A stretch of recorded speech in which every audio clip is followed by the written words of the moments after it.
With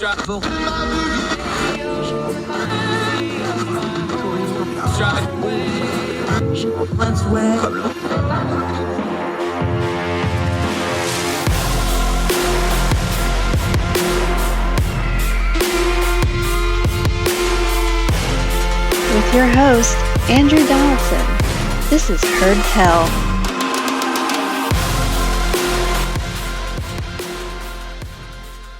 Welcome back to Heard Tell. Thank you so much for giving us the most important thing you have, your time. So we try to do what we always do, turn down the noise of the news cycle, and good Lord, is it loud right now.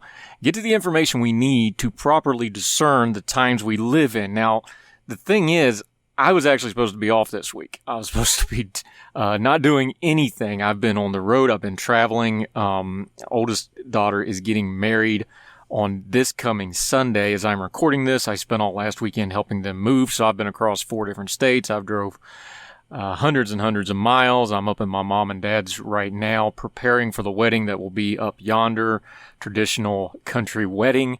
Those of you that have accused me of tweeting and podcasting from my mom's basement like a troll, I am literally doing this from my mom's basement, because there's nowhere else to sleep right now. The house is full of other stuff, but there's been so much going on that we wanted to, do a quick episode, a little different episode than we normally do. A lot of people have reached out and actually asked, like, what do you think of this? What do you think of the assassination attempt? What do you think of the J.D. Vance VP pick? There's been so much stuff going on, this, court decisions. We just wanted to touch base real quick. It won't be a full-blown episode, but I just want to touch on a couple things because folks have been asking, and I got a little bit of time today before things really start getting crazy in the next few days, and I haven't been online a lot, purposefully so. This is family time for me, but let's talk about a few of the things that have been going on. Let's start with the J.D. Vance pick. Because we do big boy grown folk talk here. I lay my biases on the table. I find J.D. Vance loathsome. I haven't liked him for years. That stupid hillbilly eulogy book he wrote. I don't care for the man for a lot of reasons. I find him loathsome is the word I'm going to use and stick with. I don't think there's a lot of redeeming things to him politically. I don't think there's a lot of redeeming things to him ideologically. I don't think he's much of a leader at all. I think he is going to be a political force to deal with, and we'll talk about that in just a moment. Let's start with why Trump picked him. The traditional things that people talk about with VP picks, this is one of those things where common knowledge on what people think is going on with VP picks is usually not really what it goes into. Let's go back to Trump's first VP, Mike Pence. Presidents and presidential candidates don't really pick their VPs most of the time. Usually they're told who to pick or they're massaged into who to pick. For example, remember Trump's first campaign, there was a lot of dissension. He hadn't taken over the party yet. So they were trying to meld Trump and the people he was bringing in to the traditional Republican establishment. And part of that deal was they kind of foisted Mike Pence upon Donald Trump. Donald Trump didn't want to really pick him. It's like, this is who you pick to calm down the evangelicals, although we now know that that was an unfounded claim because they love Trump. This is who you calm down the establishment with. This is how you calm down the conservative base. You're going to pick a conservative stalwart in Mike Pence. This is going to balance the ticket. It'll bring the party together. It was a traditional VP pick, and it was foisted upon Donald Trump. Now, he could have said no and picked somebody else, but good political decision. He went with the party united around Trump, and he won in 2016. Now, fast forward to this pick. This pick is not that. It's a different situation. Donald Trump can pick whoever he wants, and he did. Donald Trump doesn't have to think about the usual political calculations. He's winning this election. He's not the underdog that nobody thinks is going to win. He's the favorite right now. Everything that could possibly go right for Donald Trump, except for getting shot at, and we'll talk about that later on. So I don't mean the assassination attempt itself was good. That was an awful moment for everybody involved, and I'm glad he survived it. But the aftermath of it has been very good politically for Donald Trump. Everything that could go bad for Joe Biden has gone bad since the debate, and afterwards these interviews are not helping. The news coverage is not helping. If it can go wrong for Joe Biden, it's going wrong for him right now. If it can go right for Donald Trump, it's going right for Donald Trump right now. So he's in a really good position, and he's feeling confident, and he should, politically. So he picks J.D. Vance. J.D. Vance doesn't actually add anything to the ticket. J.D. Vance, running his Ohio Senate campaign, ran well behind all the other Republicans, and it was Mitch McConnell jumping into the last minute with a whole lot of money and support that got him over the line in that election. But what does J.D. Vance represent? If he wasn't foisted upon Trump and Trump got to pick who he wanted to, which he did here, why J.D. Vance? The vice presidential pick is not just an election thing or a political thing. It's a factional power thing. Things like the Republican Party has factions, and those factions fight for power. Trump's faction is the most powerful faction in the GOP right now. It's still a coalition, even though Trump dominates it. There's a spectrum of people who tolerate Trump, to the full-blown believers of Trump, to people like Vance and the Ted Cruzes of the world who converted to Trumpism because they want to be, ambitious and powerful. What faction is J.D. Vance? J.D. Vance represents a very big change in the GOP. He represents, there's not a good term to override this, so I'm going to broad brush this a little bit, but kind of the tech bro, edgelord, that kind of group. Of course, everybody, you shouldn't be aware of his connections with Peter Thiel at this point. You should be aware of his connections as a venture capitalist. You should be aware that he's a very young, he'll be 40 at the end of this campaign. He's not quite turned 40 yet. He's only been a senator for a very short period of time. He had not held political office before that. He did serve in the military. He did go to law school, although he never practiced at Yale. He went to Ohio State for his undergrad. And the hillbilly eulogy story. So his faction is this new breed. And I'm going to use this term. People are going to get mad, but you go ahead and get mad. It's this new breed of the tech oligarchs that don't ideologically fit really cleanly into other parties, but they have globbed on to the remade Trump GOP because they see that into their way into government power. They are not traditionally conservative. They are not traditionally Republican. They are very much the folks like the Elon Musks of the world, the Peter Thiels of the world. And J.D. Vance fits this mold really, really well. He's one of their guys. He fits right in with them, right? They're Trumpian in mindset, the business mindset, the rule-breaking mindset, the I'm going to do what I want to do mindset. And that is what J.D. Vance is representing here. He's not really representing a populism because if you look at what he actually preaches, he's got some really mixed up ideology stuff. He's not really a Trumpian, although he completely has converted to Trumpian from it's really easy to find the stuff he said.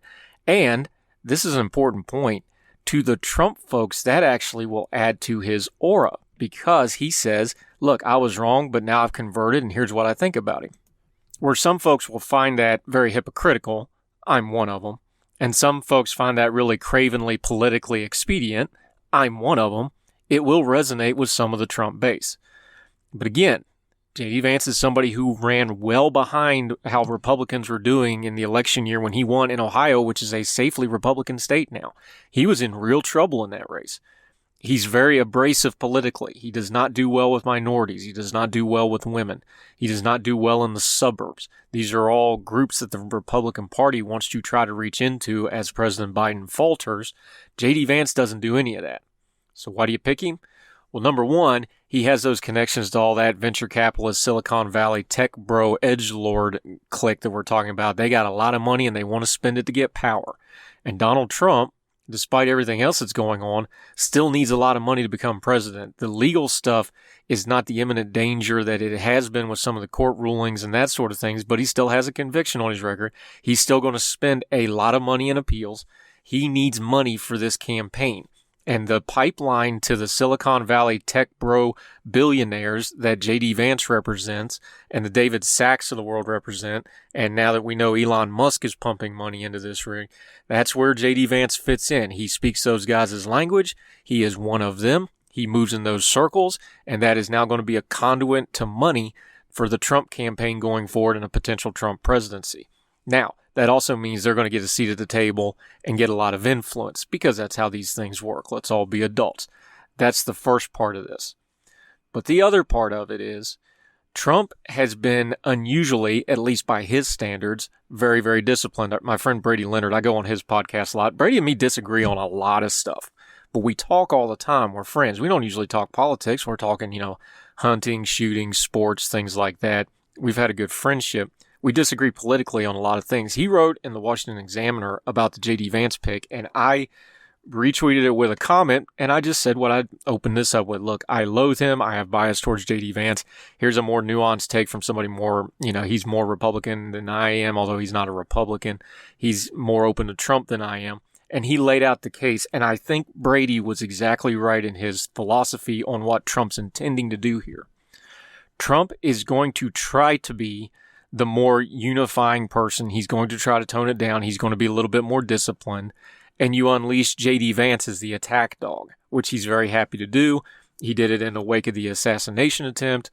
He said really off the wall, frankly, stuff. He's praised things like Alex Jones.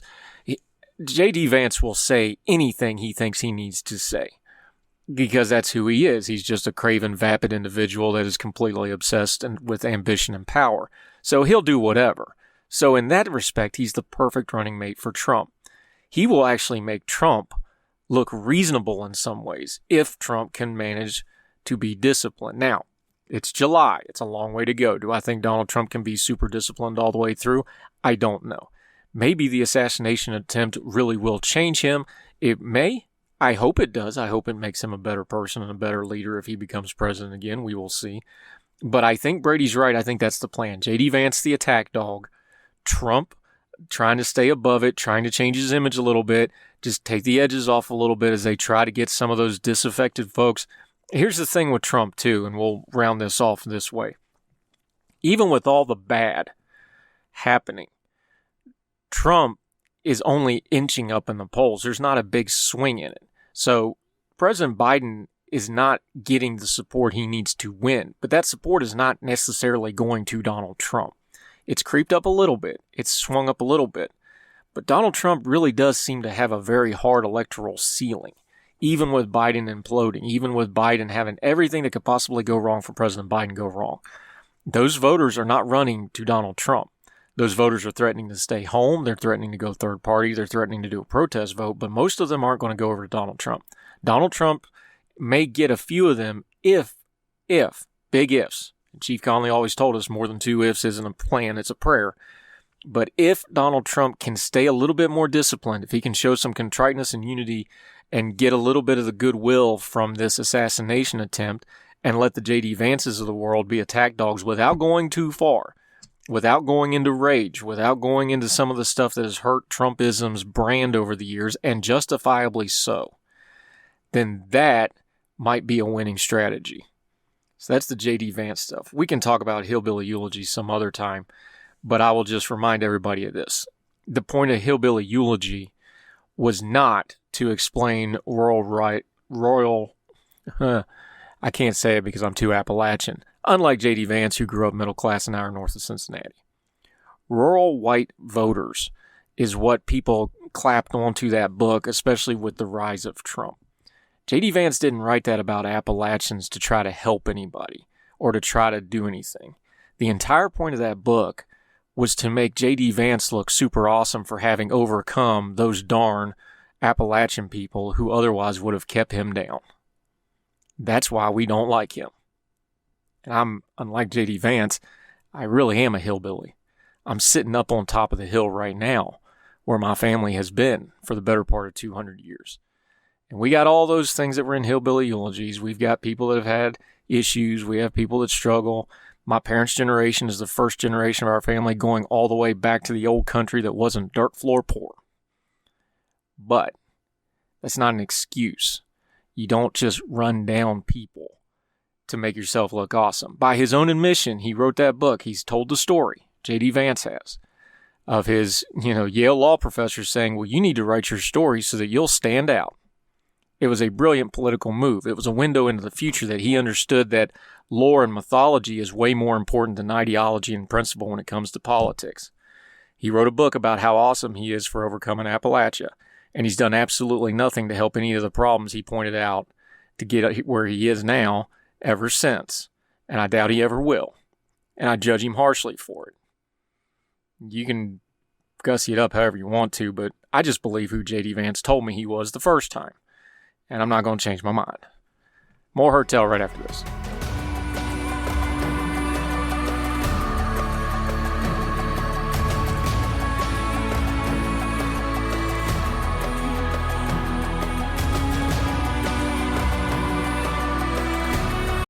This is the story of the one. As a maintenance engineer, he hears things differently. To the untrained ear, everything on his shop floor might sound fine, but he can hear gears grinding or a belt slipping. So he steps in to fix the problem at hand before it gets out of hand. And he knows Grainger's got the right product he needs to get the job done, which is music to his ears. Call, click Grainger.com, or just stop by. Grainger, for the ones who get it done.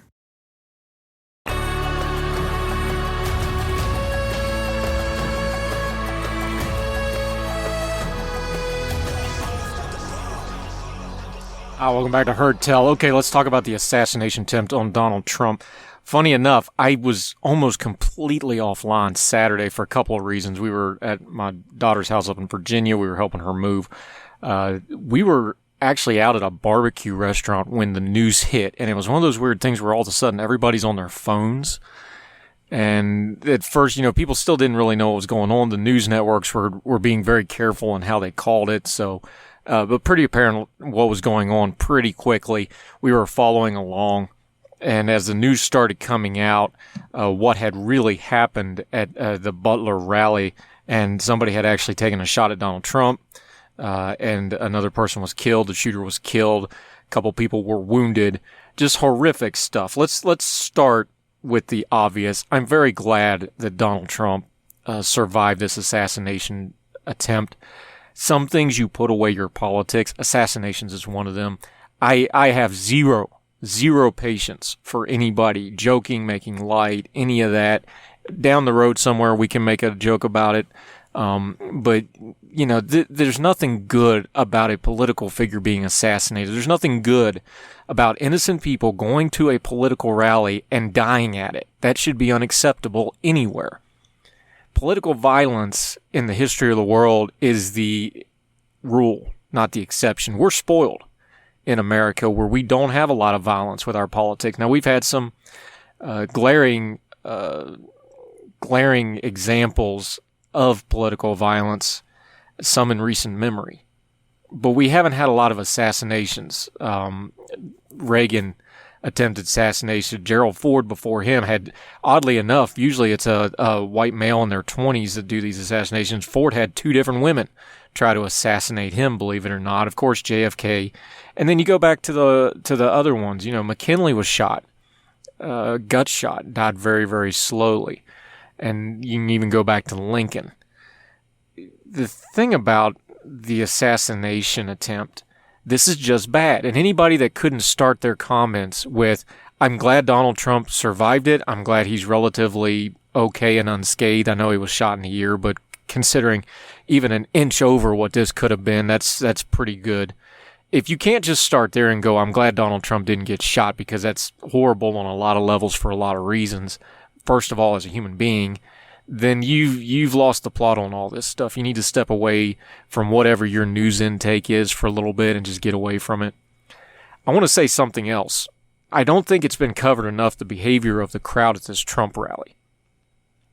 Trump rally crowds have taken a beating in the media, some justified for some behaviors and some of the things they chant along and cheer to.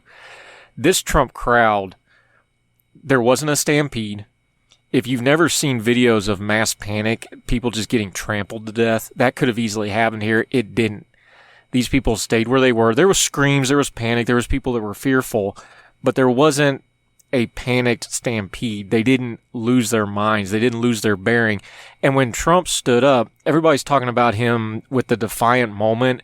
And yes, that is about as well as you can handle that. That's an inspiring thing. Somebody gets shot and gets up and immediately gets, defiant about it. By the way, miss me with all the conspiracy theories. I ain't got time for that. That moment, though, for a crowd that had just experienced a shooting, instead of panicking, to break out in a cheer and a chant is a pretty remarkable thing. You don't have to like Trump. You don't have to like MAGA. You don't have to like people that normally go to a Trump rally politically.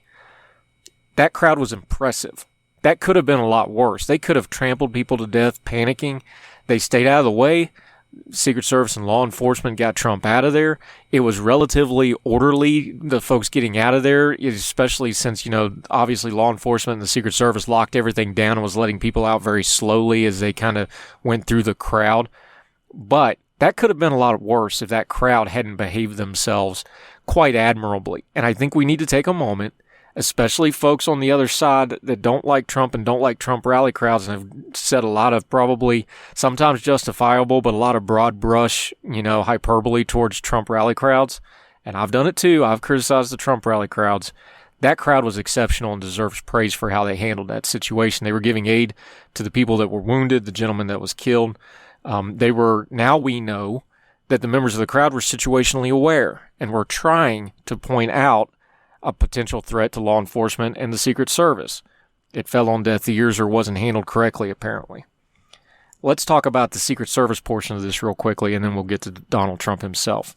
This is an epic failure. I don't care how they call it. I don't care who you want to start with the blame, but there's a lot of blame and a lot of heads need to roll. It is inexcusable when there are only a handful of rooftops within line of sight of a speaking former president and current presidential candidate that is under Secret Service detail and has one of the more high alert Secret Service details in recent memory to not have a rooftop covered. The comments of the Secret Service director, the comments alone, she should be fired and or resign and or be removed, however you want to do it. That person does not need to have that office just based on the interview that I watched. That's inexcusable what she said. It was tone deaf. It was ignorant. It was high-handed. That person does not need to have that job, period, in the discussion. That's before you get to the shooting. And I understand the director does not take personal charge of each and every event, but there's something systematically wrong with what happened there, especially the more details we got. The Secret Service has a big, big problem. The Secret Service, and I've done some presidential support over the years, a couple different times for things, there's concentric rings around the protectee. And there was multiple breakdowns here for this to happen the way it happened. A lot of people are to blame. There's not one person to blame. A lot of people are to blame. A lot of things went wrong. And a lot of heads need to roll and a lot of correction needs to be done. And really, really, really quickly. Not just for Donald Trump, but all the Secret Service protectorates and all the political people, because a lot of local law enforcement, state police, people that guard governors and House of Delegate members and assemblymen and state senators and attorneys general, they take their lead off how the Secret Service does these things. So it's really important that we have some kind of a top-down, not just a blame game, grandstanding congressional hearing. We need to have some real investigation, real change on how these things are handled, because this was a epic, epic, epic failure. And it was only because those counter snipers are so good at what they do that this wasn't a whole lot worse, that they got the shooter down after he only got off what we think is about 3 shots. That's pretty remarkable. It's good marksmanship by them, and they band-aided what was really an epic security failure and kept it from being a whole lot worse. Not just for Donald Trump, you had a mass crowd there and a guy with a whole lot of ammunition and the means to spread it around in a quick fashion if he hadn't been stopped quickly. This could have been a whole lot worse. Let's talk about the shooter for a second. A lot of people talking about motive. When Reagan was shot, nobody thought the motive of Hinckley shooting Reagan was because he was trying to impress Jodie Foster, the actress. I want you to keep that in mind watching all the coverage of the motive. We may never know what went through that guy's head before those 308 rounds from the counter sniper team when he did this. There's probably not a neat and clean answer coming. There almost never is with these killers, because they're not right in the head to be killers in the first place, so it's not going to make sense to us in a nice, clean fashion. Sometimes it does. Sometimes they're so, psychopathic, they can sit down and write out, this is why I'm doing this, and I want you to know. I don't think we're going to get that from this particular individual. So, put that primary in your way of reading the news coverage on the motive and the shooter, and understand that we're probably never going to really know, which means everybody's going to project what they want him to be on top of it. So I've ignored a lot of the motive coverage because, one, I don't particularly care what his motive was. I do care if he was associated with somebody else. I do care if people helped and or abetted him. I do care if there was epic failures, like is what's being reported that people saw him walking around and he wasn't stopped. I care about that. Do I particularly care about his motive? No. Am I glad he's dead? Yes. Do we need to know how he went about this for security reasons? Yes. But just chasing the motive is a little bit of a white elephant on these things, and I know people want to understand them, but most assassins, and this goes for mass shooters as well, although that the psychology of that's a little bit different, that these things are not going to make sense to the normal human mind because the human mind normally doesn't go there. People have already tried to jump on the bullying thing. That's kind of, that's been the thing since Columbine. Well, they were bullied. Millions and millions of people are bullied without ever assassinating anybody or being mass shooters. We want neat and clean answers to things that there are not neat and clean answers to. So just be very careful with the motive. And lastly, I want to say something about Donald J. Trump. The politics of how this plays out, we don't know. We will see going forward. He will have some goodwill coming out of this, but the RNC is coming right after, which is hardcore politics. So I don't know that this is going to change anybody's mind one way or the other. But let's end right where we started with this, and let's just be honest and put our human hats on and take our political hats off. I'm really glad Donald Trump was not seriously harmed here, and I'm glad he wasn't assassinated. Assassination of a major political figure, especially a former president or a current president, is one of the worst things that can happen in a country. It's terrible. We never want to see that. We never want violence of any kind like that. And even though we live in a world that is politically violent and our own American history is full of political violence, we should be working really hard to keep the violence out of our politics. Now, I know the news coverage is all over the rhetoric. Y'all can both sides of this all day long because everybody's rhetoric has been out of control for a very long time. Trump says just really horrible stuff that's rhetorically. Biden said some stuff rhetorically that's really bad. You can get into the minutia of the really stupid thing like Biden saying bullseye, which he has since apologized for. It's dumb to go after Biden for that. Everybody knew exactly what he meant. It was dumb when people went after Sarah Palin over the Giffords thing. Everybody knows exactly what you're talking about. But if you are an elected official, yeah, you should probably be mindful of stuff like that. Just turn it down. You can say the exact same things you're saying without tipping it into violence or the really hardcore personal stuff that dehumanizes people and makes them less than. The problem is, we know from history and human behavior that politically people really respond to being, those base level stuff of us versus them. They're evil, we're good, they're rabble, invasions, that kind of stuff. Evil, bad, fight them, existential threat. That stuff all works politically. It works in media. It gets clicks, it gets reads, it gets viewers. But there are that very small minority of the population who really are unhinged, and they take that an opening to go attack. So, is the rhetoric responsible for this guy shooting Trump? I doubt it. Did it help? Nope. Is it something we can control and take a lesson from this regardless of what the motive of the shooter is? Yep. Are people going to do it, especially Donald Trump and Joe Biden? For probably about 10 minutes. And then they'll go right back to hating each other, which is fine, which is the American way. But we need to settle those things on ballots and in debates and on arguments, and not by letting the shooters and the assassins of the world decide things and take them out of the people's hands. I'm very glad Donald Trump survived this assassination attempt.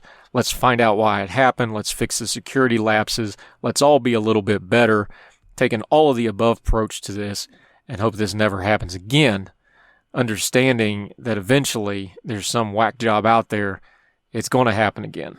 And maybe we'll be a little more prepared because we can remember what it felt like to be right on the abyss of something really ugly happening in Butler, Pennsylvania. More Hertel right after this.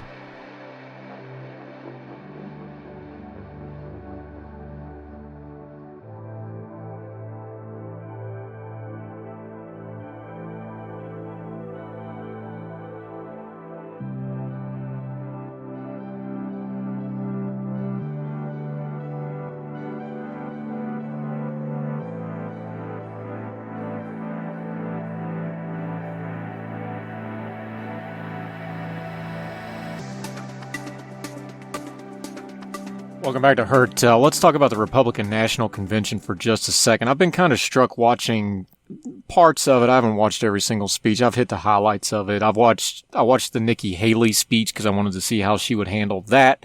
I've watched some of the other stuff, the high points especially. There was a lot of talk since the J.D. Vance pick was announced. Online, the commentators, the talking heads, that J.D. Vance is picked because, he's going to continue Trump's legacy after Trump. Because, remember, if Trump wins, he's a lame duck president immediately. So is Joe Biden. He can't run again. He may try, we'll see. But Trump can't run again after this. It'll be his second term. So the line I've seen a lot, especially on the right, especially in conservative and Republican circles and Trump circles, is, well, J.D. Vance is young because, he's not even 40 yet. He's going to take the legacy of Trump into the future. No, he's not. Trump's not going to have a legacy per se. He's not going to have a political movement per se that goes past him. Now, just listen to what I'm saying here, because this will probably upset some of the Trump supporters, and that's fine. And some people that are against Trump probably aren't going to particularly believe this either. There's no such thing as Trumpism without Donald Trump.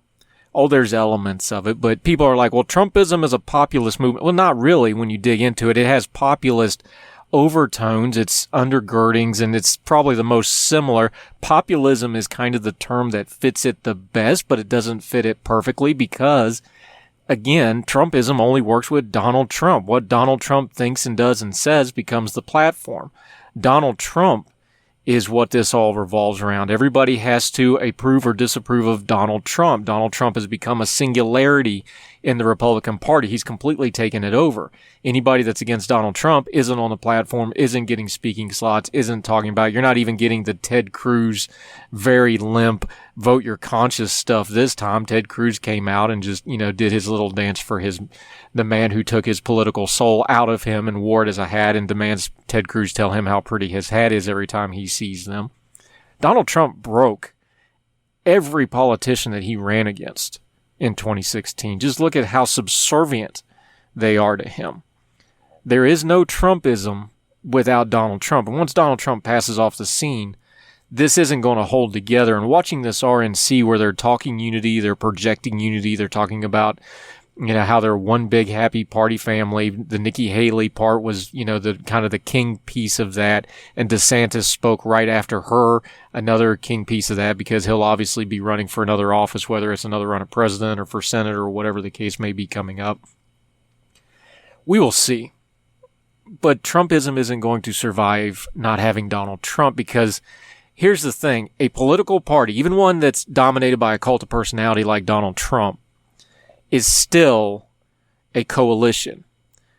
There's still coalitions and factions inside of the Republican Party. They're all underneath the banner of Trump right now, but they still don't all get along.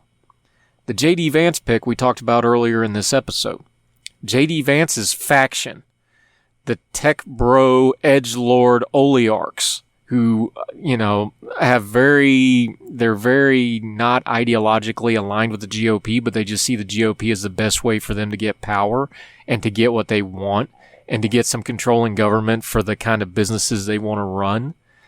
That faction doesn't fit at all with traditional conservatism. Now, traditional conservatism is completely gone from the Republican Party and laying broken at the feet of Donald Trump. But after Trump, those folks are going to want to try to maybe get a little piece of their stuff back. Some of the moderates might try to get back. Some of the previous folks, the Romney, Bush, McCain, those kind of folks that have been run out of the party, they may try to get back into the party and get into the good graces and get some power. There's all kinds of other groups within the GOP, but the point is, they've all just kind of molded themselves to please Donald Trump and run under Donald Trump and to please Donald Trump voters. But once Donald Trump's gone, that coalition is not a natural coalition. It is only held together because Donald Trump wins elections. And when Donald Trump didn't win an election in 2020, you saw some fraying. Now that it looks like he has probably the odds-on favorite to win the 2024 election, there's a lot of peace and happy, shining people and everybody's holding hands. But as soon as Donald Trump is elected, the 2028 election is going to kick off because he's going to be a lame duck president and he's going to have a lot of headwinds And we'll have to see what the makeup of Congress is and see if he has the trifecta or not. But even if he does, there's going to be a lot of pushback, and all that coalition is going to have a hard time holding together. And once Donald Trump passes off the scene, it won't hold together at all because those people cannot get along with each other. It's only the personality and the popularity with the base of Donald Trump that's holding this whole thing together. J.D. Vance is not very similar to Donald Trump. Oh, I know they say the same things, and I know on Twitter and social media and in interviews they have some similarities, but they're very, very different people. J.D. Vance is very smart. He's very ambitious. He's very, very craven. He's way more calculating than Trump is. Trump has instincts from being a reality TV star, from being a ultimate salesman of himself, of being himself the brand that he was before he got into politics. Those kind of instincts have served him well in politics. J.D. Vance is a lot more calculated. He's also more abrasive. J.D. Vance doesn't appeal to the same groups of people that Trump does, even as he espouses Trump and Trumpism now as the running mate and his conversion to it. There's not going to be a Trump legacy carried on. There's going to be something after Trump in the GOP. And that something after the Trump in the GOP is going to take large chunks of what worked for Trumpism, mold it to whatever it is that they bring to the table, and then they're going to take over. Now, which one of these factions is that going to be? Is it going to be the J.D. Vance, Silicon Valley, big money, tech bro faction? Are they going to be supreme? I don't know. Are they going to appeal to a whole lot of people? We'll see. Is it going to be more of a traditional politician like the endless list of senators and members of Congress who paraded across the RNC? Is one of them going to elevate? You saw Byron Donalds in the box with Donald Trump and J.D. Vance. That was not accidental. Those kind of people, are they going to be elevated? Are they going to be able to take control of the party? And then you have the bomb throwers, the Marjorie Taylor Greens, the Matt Gaetzes, who probably are safe in their congressional seats for as long as they want to be there, but they've already demonstrated they'll fight about anybody other than Donald Trump himself. What kind of role will those kind of people that they appeal to in the Republican Party? The coalition is always important. Biden won the presidency because he held together the traditional coalition of the Democratic Party plus the I'm not going to vote for Trump folks no matter what, and he won the election. That coalition is fraying. We talk about the debate being bad. We talk about Biden's age and all that. What you're really seeing is the people who just joined that coalition to get rid of Trump isn't sticking around now that Biden is weakening. Anytime you're analyzing an election, you always got to start with the coalitions. That's why I never bought Nikki Haley as a viable candidate. I asked you can go look this up on Twitter. I don't delete my tweets. I have asked it for years and it proved out to be exactly true. I said, what is her coalition? Nikki Haley, the idea on paper is viable, but she's never had a viable coalition. Who was her coalition on a ticket when Donald Trump was running? She's not Trumpy enough for the Trumpy people. She's not really neocon enough for the neocons, even though I don't like the term neocon, but for lack of a better way to explain it. She was in no man's land, coalition-wise, and that's why it didn't work. Same thing for a lot of these other people. Ted Cruz, what was his coalition once he lost his plan was all the evangelicals in 2016 were going to flock to him. Remember, he announced at Liberty University. Of course, he didn't know that the then president of Liberty University was already in the bag for Trump, and Trump was going to endorse Trump just weeks later, and that whole thing got shot to hell. Coalitions matter. And by the way, our Democratic friends are going to have the same problem when Biden passes off the scene, either whether he gets reelected or not. The Democratic Party is about to go through some things. I do media outside of just the conservative circles. I've been on Young Turks. I do regular traditional media. I do liberal media. I talk to all sorts of progressives. I have lots of progressive friends. I work with progressive outlets. I write commentary for progressive outlets. I don't worry about things like that because I just say what I want to say. And if you want to run it, fine. And if you don't, fine too, no problem. But one of the reasons I do that is to keep the perception, and I've talked about this on Progressive, I talked about this on Young Turks with Rashad Ritchie's show, and he agreed with me. The Democratic Party is about to go through the same problem because they don't have anybody that's going to hold that old coalition together. They're going to have to form a new coalition, and does that coalition match the national electorate? what Trump is putting together today for this particular election might win this election. He might win the Electoral College. It may be just enough against a weak Joe Biden. Remember, too, when we're talking about these coalitions, when you look at these elections, Trump won by about 80,000 votes in about 3 or 4 states. Biden won based off about 44,000 votes in about 4 key swing states. These coalitions really matter when you get into those swing states to win the Electoral College to become the President of the United States. And then when they really matter is when you're talking about trying to get the House of Representatives or the Senate, although the Senate's a little more stodgy because you only have a third of them up at all time, but the whole House is up every 2 years. If you really want to turn down the noise on election stuff, and when they're hyping this legacy of Trumpism or legacy of Biden, remember, not too long ago we were talking about the legacy of Barack Obama, who had 2 of the more impressive electoral wins ever and had almost no electoral legacy after that because the party had to deal with the Trump era, and it became basically the anti-Trump party. That's just the way these things work. So don't get tied up on this stuff very often. The Bush legacy, George W. Bush isn't even invited to the RNCs anymore. Don't get hung up on legacies because they're not really going to be a Trumpism without Trump. And when you're analyzing this stuff, always look at those coalitions first because they tell you how viable and powerful these people really are. Biden's having a hard time holding his coalition together.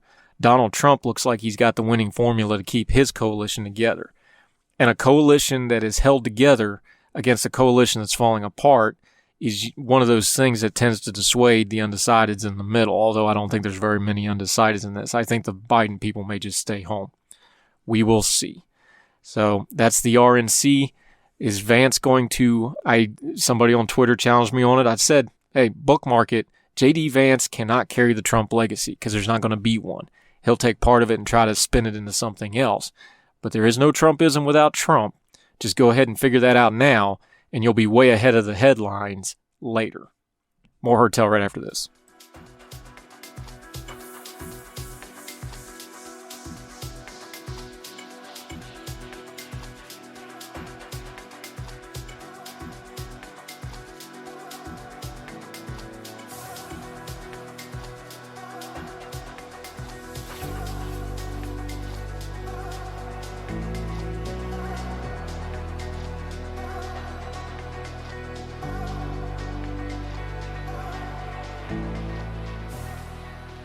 Welcome back to Herd Tell. Okay, a lot of ugly stuff out there today. Let's end on a good note, as we always try to do when we have the time to do so. John Alman Hemingway, who was an RAF officer during the Battle of Britain, is thought to be the last verified living survivor who fought in the Battle of Britain, last airman in the few, as Winston Churchill called them, that so many owed so much to.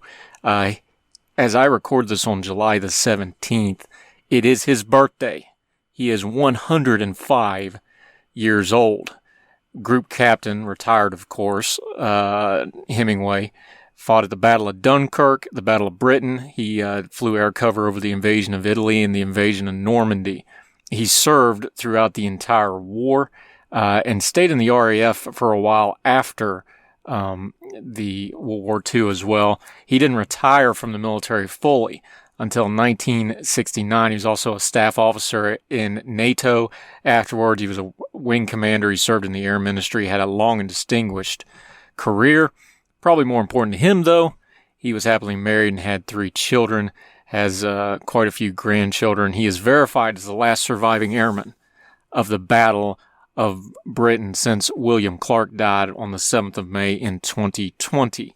He is an Irishman. He's living in a nursing home, but is said to be doing relatively well for his very advanced age, and as recently as last year, participated in some remembrances. There's a great video online from 2003 where he is reunited with the Spitfire that he flew for most of World War II. It's a very touching video. You can watch that at some point. He currently resides in a nursing facility in Dublin. But Group Captain Hemingway, one of the very last of a very special breed of men who we all owe a very great debt to, Happy birthday, good sir. 105 years old. That's a heck of a run for a very, very legendary man. Look at that legend putting in his work. God bless you, sir, and thank you for your service.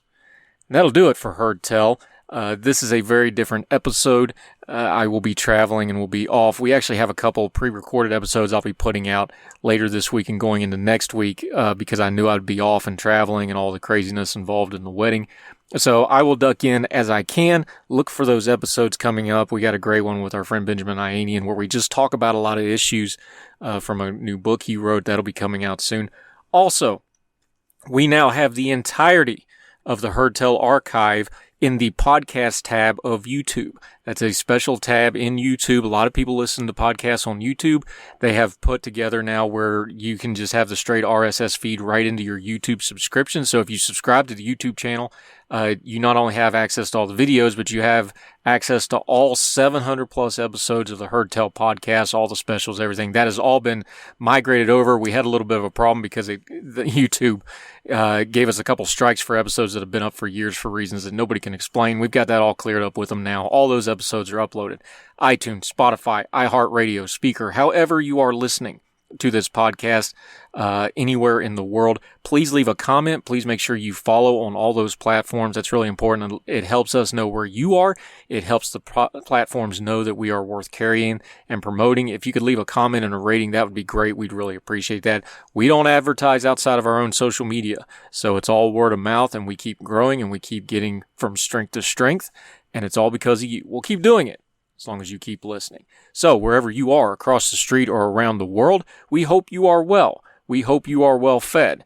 And we'll talk to you again soon for more Heard Tell. All the music on Heard Tell is provided under a Creative Content license from monstercat.com.